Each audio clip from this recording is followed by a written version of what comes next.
Media UG wenna atulaba nyongera okwandiza yongera okugoberera omukutu guno kuba kuliko ebigambo ebirungi ebijja okwongera okuzimba mu bulamu obwo ate oyongere okuyigira ne ku bantu abalala ove ku ddaala erimu lyoliko ogende ku ddaala eddala. Kitundu kyaffe ekyasembayo ng'ali ne munna Amawulire-Sulaiman Ssebugwawo fera twayogera ku bulamu bwe nga bwali. Olwaleero mukomezaawo wangi mbadde mumbooza story nga teyaggwaayo, leero story ngireese tugimaleyo tulabe obulamu bwe ng'ate atandise okukola emirimu egy'enjawulo. Mirimu ki? Nga guno gwennyini ogw'amawulire gwalimu essaawa ey'olwaleero. Twakumanno ng'ali wali ku Star TV, yali akola gym programu eyo ku TV, kati bwakola n'ebintu ebirala. Teweerabira story ye eri ey'okusala enkoko. Yali musazi wa nkoko ku kyalo kyonna, alina amanya ge bamuwanga. So n'olwaleero mukomezaawo Rob's Media UG ayongere okwogerako naffe. Was that necessary? Indeed it was. Eri abantu abo abataalaba programu yaffe kiyinza obasikiriza okuddayo ate ne basala enkoko nabo tumanya bayinza okusala enkoko ne batandikira awo. Sabubuuza ku bantu abatulaba. Omulungi atulaba era atugoberera ku Rob's Media, nze Sulaiman Ssebugwawo ayongera okugatta eddoboozi ku lya muganda nga okwaniriza n'okusaba oyongere okusubscribinga ate n'okugoberera omukutu guno kubanga nzikiriza gwe gumu kwegyo emikutu gyokka egijja okuleetera ebintu ebirina kye bigenda okwongerako. Sebo webale nnyo. Teweerabira erinnya lyange Rob's K era nga tuli ku channel yaffe eno eya Rob's Media UG. Sebo tulabye oli ku Star TV, oli mu gym. I remember nga inakyogerako. Yes. Waliwo omwami bamutanga Sula Fit yantwala mu bintu bya gym ebyo. Babyogereranga nnyo mbu ate gym abalenzi muyiga bikonde kubba abantu ku kyalo biki by then zeno saayiga na bikonde mu gym. Okujjako bannange waliwo bamutanga Coach Kiramu yatwatangamu ku bannaffe ng'olaba byakoze naye n'ogenda n'oteekamuko. Twakulira bwayise Kazo, Kimumbaasa, Kimwanyi, ebitundu by'oyinza okugamba nti oba wali tosobola kukubamu left hook, essimu y'oyinza oba wali tosobola gisigaza. Waliwo yajjanga n'agamba mpa. So abaana abasinga ndowooza mu bwayiso omwo bayiga ebikonde for self defense. Bwe baba babitwala nga carrier, tulaba Top Boy Shakul, tulaba Zebra Mando, okay ye chali it's a mass no kumalagasi ya mzeyi. Tulabya abana benjalo Ben Nsubuga bagenze Dubai kikola ne mukulu wange Songoli yadanisa ebikonde. Bwe kirozo kyali mu ekyo. Ekyo kuba ebikonde. Saagalanga ko kubwa. Oba wali just kwene ngombo manya bwala bagala nnyo 6 packs. Ngogenda mu gym okolemu uko. Onvuma. Nedda. Honestly, buli muntu ayagala obeera n'omubiri omulungi. Era buli muntu ayagala abeereko wakabi. So ekiroto kyaffe ffenna ffenna abaana b'omu ghetto, abaana abakulidde mu bitundu oba abaana abavudde mu famire nga seziri nnyo waggulu, kale si wansi nnyo naye ate si waggulu eri. Buli omu ayagala kubeerako star. Everyone wants to be in a place whereby everyone will look at them and say, I want to be like that guy. I want to be like that woman or that, you know. So nze na focus yangu yagenda otwagendera mu gym nayiganya ebintu bya aerobics, zumba, salsa, ne massage. Nchimanyi kyolowooza nengamba massage oku mubiri. So it is okay. Ya omanyi juzawo naizo saluni emu. Sira nnyo kola simanya scrub biki. Naye omusajja amaze okumpepeta bulungi akaviri nga bwokalaba kati. Naye mwana mulana ngamba kamassage ako tukakole. Yenga bw'omutunulako. Ng'akimanyi oli musumba. Na bw'omutunulako toyinza mugamu n'etokola kamassage. So bamugambye otya? Tugende mu maaso n'akola kamassage. Anyway, sigamba massage w'omu saloon. Okay. Ntegeeza massage kati for example omuntu abadde batambula n'anuuka okugulu okumassage ng'okw'omukono biki yali massage nga it's like a therapy. Etereeza omuntu mu ngeri emu oba endala bafunyamu obuzibu oba maybe n'omubiri gwe. Yeah. So natambuza omulimu ogwo ndooza paka omwaka oguwedde. Ogwa 2023 ogokola ku bantu abo kuba clients bange benafuna abange ne bafuuka nga family nga nkimanyi nti onakuwa routine n'ogenda egindi. Wakikola for a long time? Nkikoledde ddala ebbanga kubanga mala senior 6 yange mu 2017 siri mukadde naye ate nali natandika okukola omulimu ogwo mu senior 4 vacation kati kuva mu senior for vacation yange paka olwaleero eza covid wagifunamu nnyo sebo bali bakizo tambula ebamu jamwali abamu manyi n'abantu benagamba nti Ntebe Road eyo edda kyali kyalo okuba nnyo nga bawakana but anyway tumwenyamu wao batugate tuddamu sinika mannyo olw'olukuŋŋaanwa naamu simanyi bamu bagamba mbu naamu yazoiza namusisi simanya namukwaya namugerwa era namukwaya addayo nomuleeta abaana bafangoni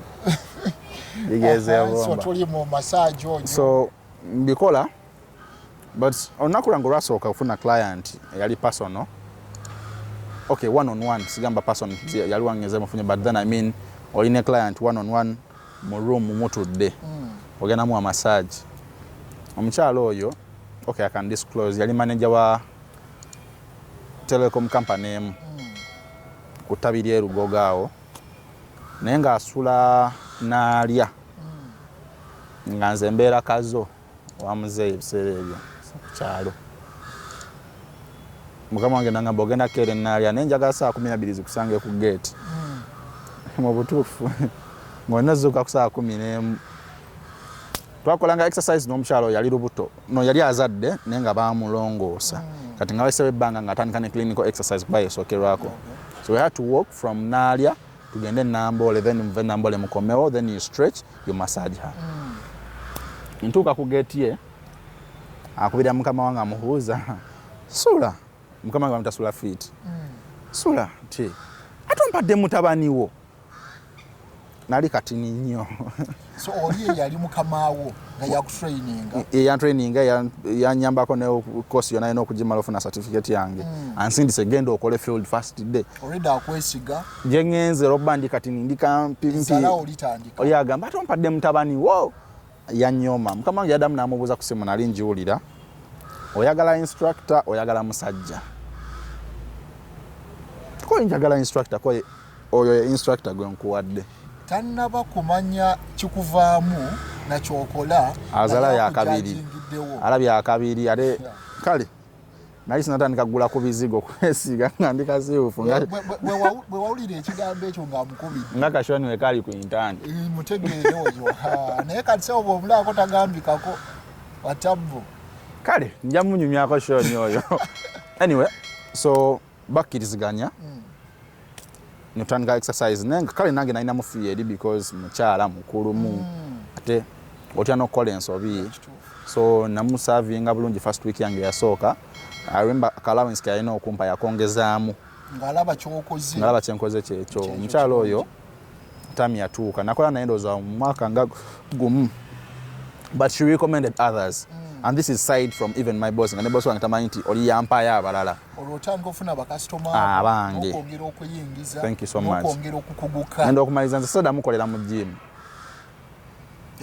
nga nina clients bange ababe bali kati olwo bano ng'obakola otya kuba wali olwedde otwala program andi kati program yagendanga bweti twalina ennaku ze twatraininga nga bwewaawo twali tumaze ofuna certificates but mukama waffe ng'atukumaakumanga ekibiina juka twali kibiina twalimu abantu 12 kati nga mulimu abakyala n'abaami kati ng'atukumaakuma buli kaseera twongera okuyigayo ekipya nti awo wano ojja kukola muboti wano ojja kukola muboti n'okutwala classes ne za aerobics olw'ensonga nti muffe mwalimu abamu nga batusindika for example twakolanga ne Centenary Bank twakolanga ne companies ez'enjawulo kati nga on a given day olina ogenda ku Centenary Bank okwate group y'abantu bo bakole aerobics so twalina obiganga movements empya you had to learn CPR biki byonna byonna omanyi omuntu afuna obuzibu ati mutandike entya so kati ebyo bimu ku bye nafunamu n'okuyiga ate nafuna abantu abange nayongera okukikola oba oli awo nenyongera okukimanya nayongera okuguka awo nyininyini bwe nasanga omwami Francisco Bwambali by the way omwami oyo akola ku BBS 35 ebiseera bye yali akyali yeyo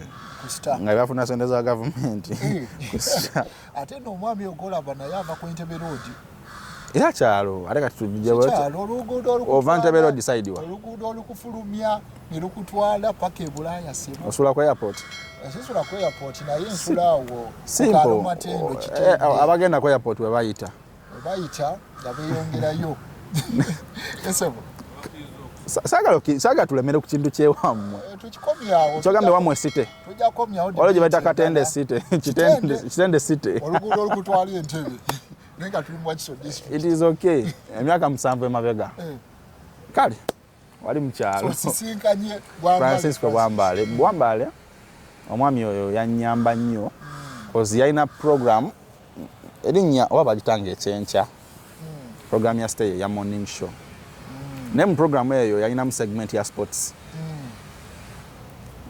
yayagala nnyo bye twakolanga ate era yafuuka mukwano gwange naye ate era yali mukwano gwa mukama wange oli so nampita in fact yayita mukama wange era nzijukira ne show yasooka bagikola babiri but remember ninamu ekirowoozo nti nze I want to be a star I want to be on TV nga ndaye bakola mbisobola ebiseera ebyo nga tonnabagamba nti oyagala kuba star wali oyina gw'olabye emabegako kuba ffe tujjukira abastraka bakazola waliwo ku mulembe gwa straka twali tulaba late night show nga tumulinda oyinza okulowooza nti nze ndi wajjo juzi ssemu mukulu wange asooke wa muzeeyi nkaluwe Muhammad ane emyaka alinga mu myaka 32 kati naye naye akugamba mu mulembe gwa straka yatunyumizanga nti bamulabiranga mu kibanda naye kati ate bw'oba walabanga straka ate nga mukulu wange yali yebbirira omulaba anyway it's okay so omukulu oyo bw'oba tuyingiza kintu ky'okukolera show eno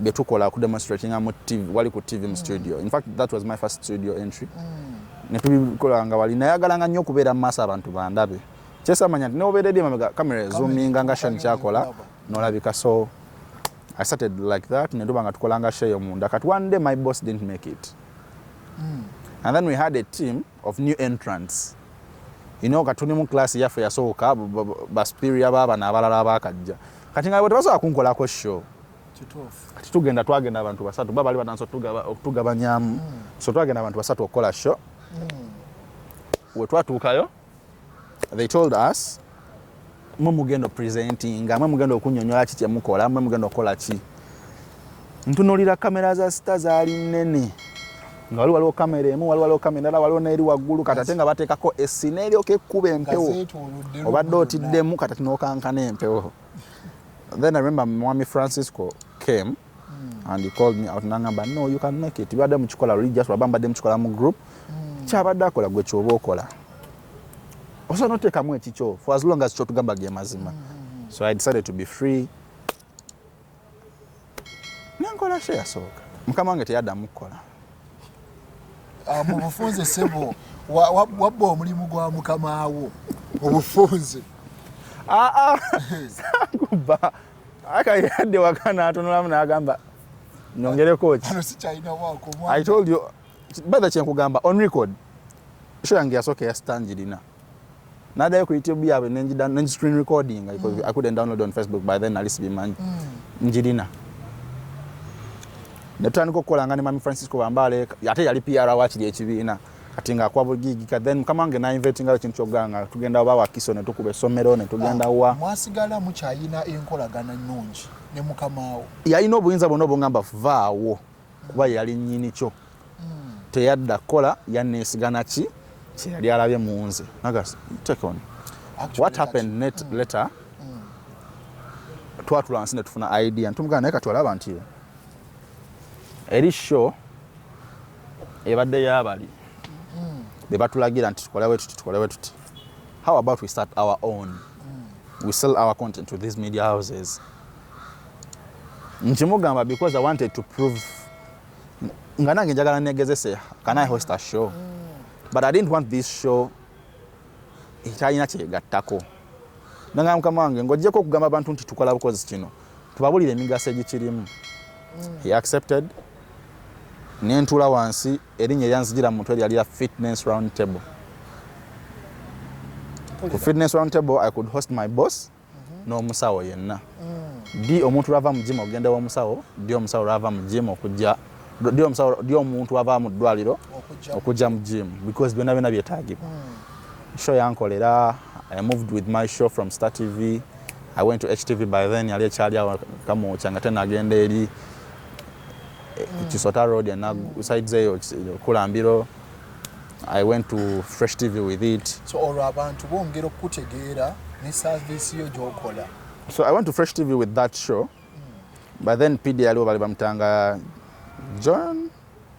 Jonathan something Josh mutanga Josh At first yagamba biki bino. Then we told him ne munyonyolamu olongenze ne mukama wange oli kati nze njiya. Omulimu gwa mukama wange gwali gwa kusasula. Sali na sente. So what we had to do, mukama wange asasula sente obudde bwa TV ne tubugula ne tufuna ba sponsors. So twakolako ne ba sponsors abenjawulo. Kati nga sponsors yasasula ffe. Kati nga nze mukama wange alina okunzijjamu. So tukwana lisirina nga mukama wange ye engine. So obulamu ne butambula. Ku Fresh TV oyo mu Josh Gambia yasoka nabuza bino biki. Natumunyonyola n'agamba nsijja bitegeera. Ne mugamba manyi kyoba onkola. Creating a WhatsApp group. Gwe gwoba ogicreatinga gwe kyoba onkolera nze mpa link. Nze nina abantu bange basobola okunyamba ku show yange okugipushinga n'okujja twatulina event gye tutegese but twatwikanga fitness galas. The very first time he created the WhatsApp group twalinamu abantu nga onoga nti kati WhatsApp ejjudde. Tetukyayagala. Abantu ne bajjanga. In a minute you could get like 900 messages. In a minute. Jovako nga toliko. Nakkiriza nti kikola kuba abantu twatambula olusu nga tulina idea nti tujja genda tukubenga ejjinja tuve tukube ejjinja natukola fitness galas. So natambula n'ogwo omulimu mu TV ezo zenkugambye mu space ya myaka egyo paka 2019 nga gwako awo tugenda mu 2020 covid ajja. Okay, muti yabanyiga abana b'Entebbe. Abana b'Entebbe ku luguudo lugenda ku airport. Yatunyigamuko. Teyabanyiga. Bw'omanyo kye bayita okubeera ewaka ng'obale tumanyidde kubeera waka. Kati mbeera Ntebbe. Wiki namba. Mbeera Ntebbe. N'otuula mu nnyumba yo. Netolimba abantu nti obeera Ntebbe, obeera ku Ntebbe road. Nagambye ki? Obeera Ntebbe. Timbeera Ntebbe. Kakati COVID wajja buli omu waliwo ceasefire. I remember nali maze creating opportunity ne mukama wange oyo nga mukama nzigulidde ekkubo nga there is a bigger station. A bigger station. Gye ntwalako sheeyo. Tugenda ovaamu tuti nga waliwo ate omunene mu fitness ayingiddewo ne sponsor omunene. Ssebugwawo gira olindako emessage gye nafuna yangamba gira olindako likakole oba akyabikola simanyi basi kyabirabako. Oli wayingirirawo bwati gwe ne bakuteeka aside. Bangambirawo the bali one. Nina content sina sponsor. Oli azze is a face. Ana sponsor. Nanga Ssebugwawo the bali. Bibaawo. Actually ebyo ndooza ebeerawo ne ku mirimu gye tulina. Nenzire ebbali mu bulungi. Nenzire ekitinta leero. Waliyo mwami bamuyita Magwaya. Okay, ye Ronald Kalemeera. Boyogera Magwayo. Ano ye Kalemeera naye. Si ye Kalemeera, ye Kalema. Atera okwetebwa ggoolo oyo Magwayo. So omukulu oyo nampa ku mulimu nembanga neeyako ewuwe mpola mpola. Nembeerawo nentamuza obulamu kati. Notambula nga tuva mu COVID. But then remember I had this zeal ng'omuntu when natandika okukola naabo so nawulira nga nzikooyo ezo bwe zityo. Nga njagala nkola ekintu ekigattako ekintu ekiyinza okukola enjawulo mu bulamu bw'omuntu. I remember ewaffe waka twalina obuzibu. Okay, yakati emisango kyali mu kooti tulina omukyala eyo ayagala kubba ttaka lyaffe ng'abaana etubeera muzeeri yatuwa. Kwe kulina ennyumba etukulidde ffenna. Nga mzee wange bajja ne bamukwata ne bamusiba ne bamuta ne bamusiba ne bamuta ne bajja baagako n'okkoona ennyumba batuuze ne batulwanirira. Ng'agula abayaaye ne bajja ne babakubamu awo ne baagala obbamenya ne batugalirako ne mu nnyumba. Nze bukedde yakubako n'akafaananyi nga nze mutwe nga ndi mu nnyumba banzigaliddemu baza gikoona. Kisesa naye nga kiri tuufu ate nga kyannaku. Actually byappeninga n'ennaku zino. Kati ekidrivinga omutima gwange gwonna okugamba nti kangedde nkola amawulire. Waliwo abantu abajjanga ne tubawa ssente, waliwo bannamawulire abasooka okujja ebiseera ebyo bano bakavugiddewa nga basaba ssente ne mbawa ssente bagende bakole story ne mutagiraba ku TV ne mutagirabako wantu wonna. I remember ababintamya bali bannamawulire